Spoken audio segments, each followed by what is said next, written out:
Chegamos ao último programa da série sobre a ditadura do capital. Nele, abordaremos o tema crise econômica.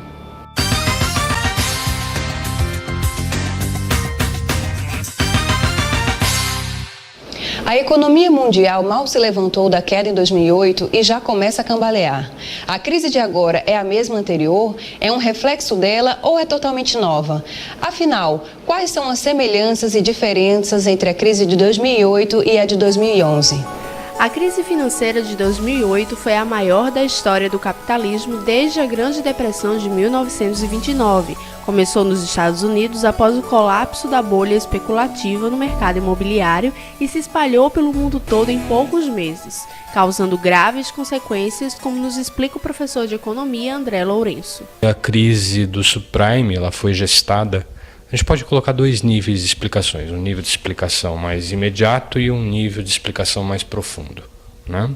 No nível de explicação mais imediato, eu diria que a crise tem que ver com o processo de desregulamentação que várias instituições financeiras nos países desenvolvidos passaram a partir de meados dos anos 90. Tá? Então, vários países começaram a fazer mudança na legislação que regulavam os bancos, regulavam o sistema financeiro, no sentido de ampliar a liberdade dessas instituições de aplicarem os seus recursos conforme os fins que fossem considerados mais lucrativos. No nível mais profundo, nós podemos dizer que esse processo de mudança na legislação dos países obedeceu a um processo de mudança política que o mundo passou após a queda do Muro de Berlim.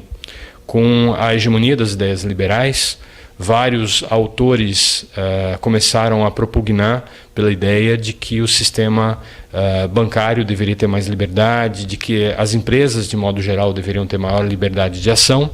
E, em resposta a essa mudança de natureza política pela qual o mundo passou, vários governos começaram a adotar medidas nesse sentido, no sentido de tentar aumentar a liberdade das empresas. E o resultado foi que o sistema bancário é um setor muito frágil, que em determinadas circunstâncias, com excesso de liberdade, acaba produzindo crises.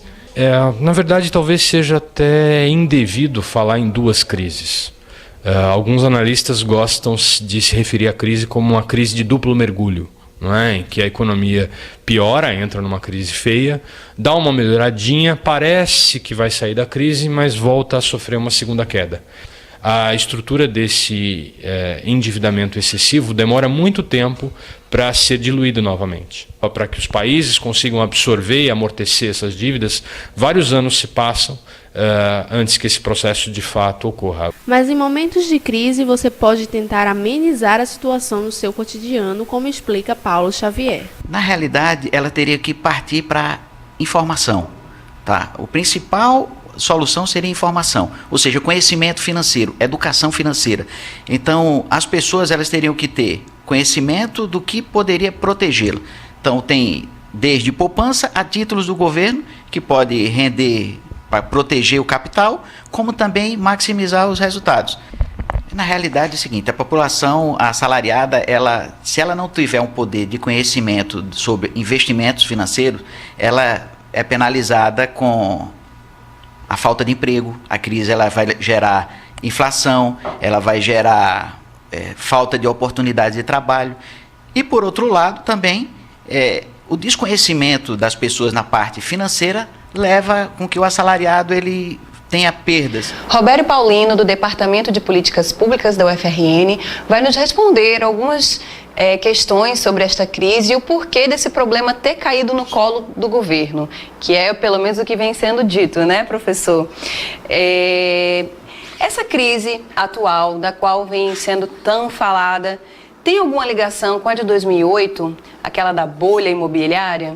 Olha, Lídia, na verdade essa crise ela é continuidade da crise iniciada em 2008, é uma crise só. É como se nós tivéssemos, digamos, um W, então nós estivéssemos começando a segunda perna do W, né?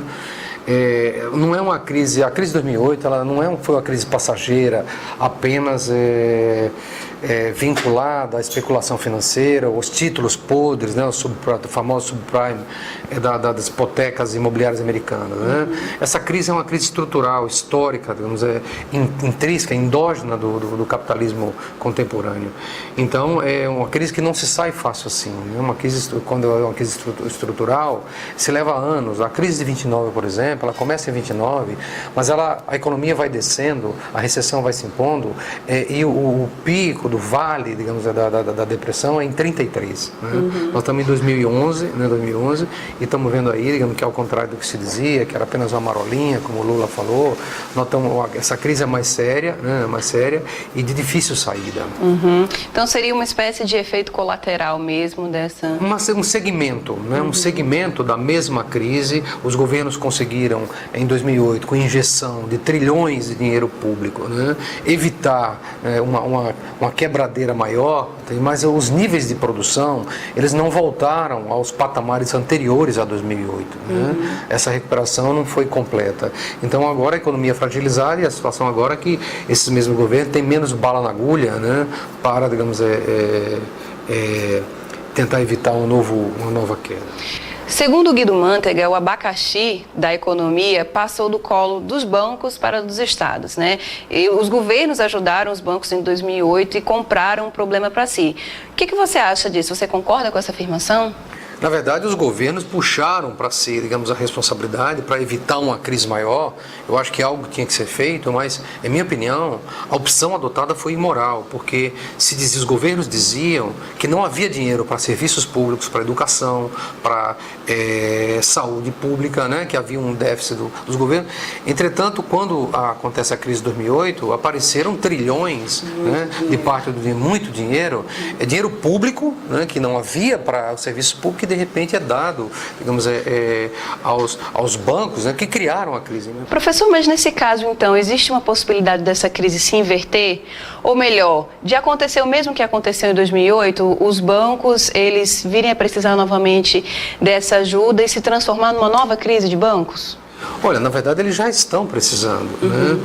Agora, como eu falei, dessa vez, como o déficit público, os rombos criados nas contas do governo já são muito maiores que em 2008, os governos vão ter menos bala na agulha para socorrer esses bancos. Agora, os bancos já estão precisando. Se você olhar para a Europa, nesse momento, há uma correria de diversos governos da União Europeia, né, do Banco Central Europeu, para socorrer Grécia, para socorrer, vamos dizer, Portugal, para socorrer Irlanda, que na verdade é socorrer os bancos, porque os bancos são credores desses governos e como os governos não têm condição de honrar seus compromissos com os bancos, a União Europeia está tratando de socorrer os governos para que eles honrem seus compromissos com os bancos. Né?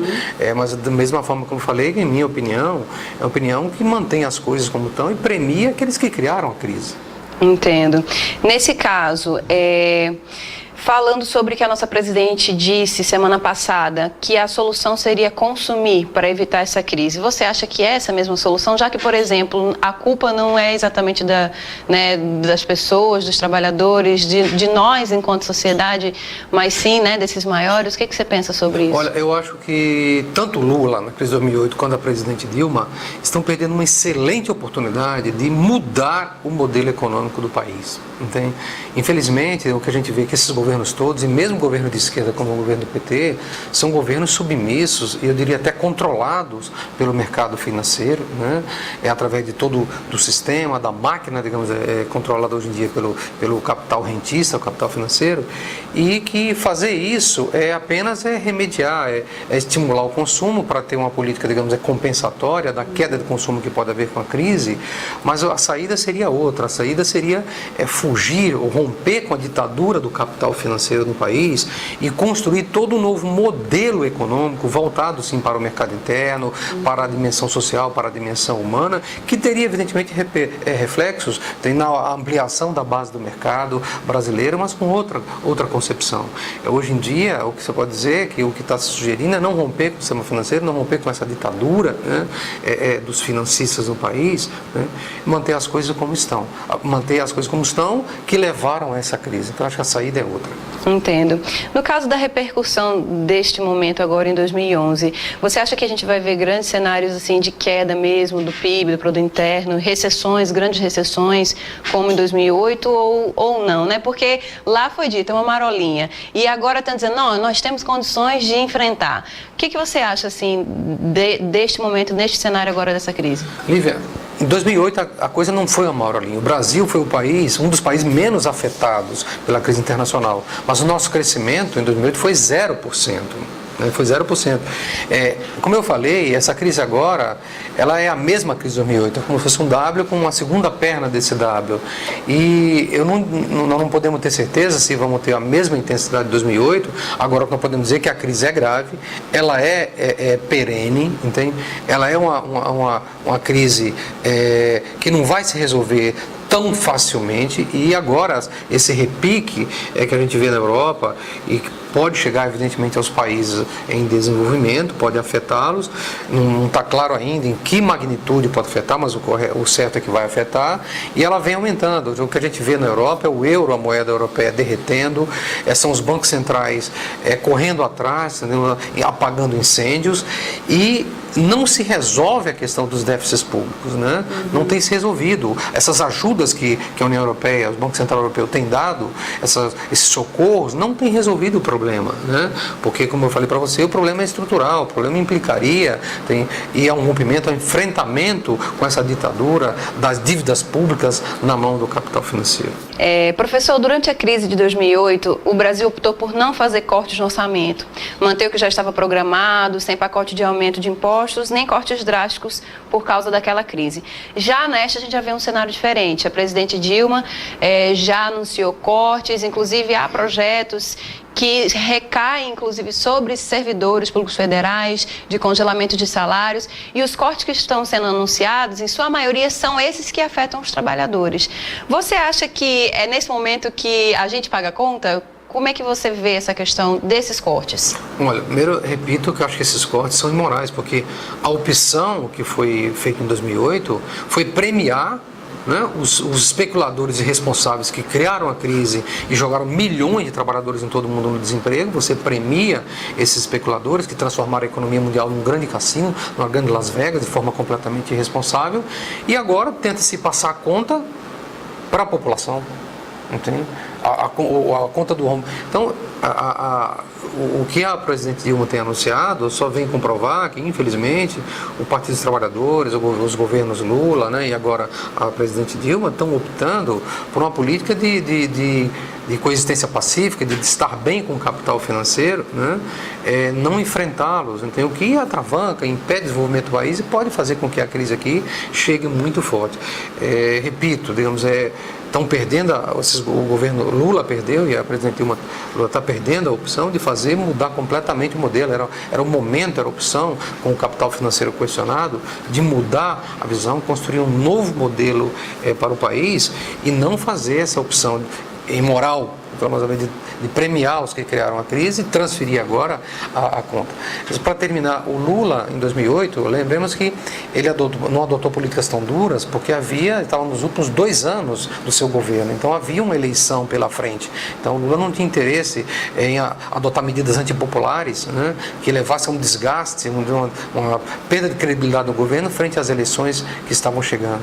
A Dilma agora está no começo do governo, então a opção tem sido uma opção de cortes, hoje de transferir para a sociedade, para os trabalhadores, entende? A conta dessa crise. Em minha opinião, quem tem que pagar essa crise não é a população, não são os trabalhadores, né? Com congelamento de salário, com desemprego. Quem deveria pagar essa crise são os financistas, os banqueiros que a criaram. Tá certo. Obrigada, professor, pela sua presença mais uma vez no nosso programa, nos presenteando aqui com seu conhecimento. A gente agradece por você nos ter acompanhado e nos vemos na próxima terça-feira com um novo tema. Muito obrigado.